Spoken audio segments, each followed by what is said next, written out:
Septime Sévère, Lucius Septimius Severus Pertinax, né le 11 avril 146 à Leptismania, dans l'ancienne province d'Afrique proconsulaire, actuelle Libye, est mort le 4 février 211 à Eboracum, en Bretagne, aujourd'hui York, en Angleterre, est un empereur romain qui règne de 193 à 211.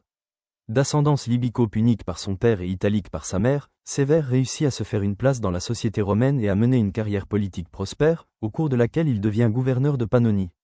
Après avoir fait exécuter l'empereur Didius Julianus et combattu ses rivaux au cours de l'année des 5 empereurs, il obtient le trône impérial le 1er juin 193. Ses relations avec le Sénat sont mauvaises. Il s'attire l'hostilité de ses membres en limitant leur pouvoir avec le soutien de l'armée. Il ordonne l'exécution de dizaines de sénateurs, accusés de corruption, pour les remplacer par des hommes fidèles à sa cause, et renouvelle en profondeur les effectifs de la garde prétorienne. Durant son règne, quelques 50 000 soldats campent aux abords même de Rome. Bien qu'il ait renforcé le pouvoir impérial au détriment du Sénat, et favorisé l'influence grandissante de l'armée, Septime Sévère jouit d'une certaine popularité car son règne restaure les traditions, ce qui tranche avec la politique de son prédécesseur Commode. Militairement, son règne se caractérise par le succès de sa campagne contre l'Empire parthe, à la suite de laquelle la Mésopotamie repasse sous contrôle romain. Au cours de cette campagne, ses soldats mettent à sac Ctésiphon et vendent les survivants comme esclaves.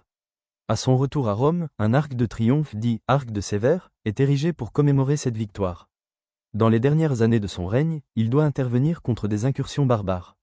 Il proclame Augusti son fils aîné Caracalla en 198, puis son fils cadet Geta en 209, tous deux nés de sa seconde épouse Julia Domna.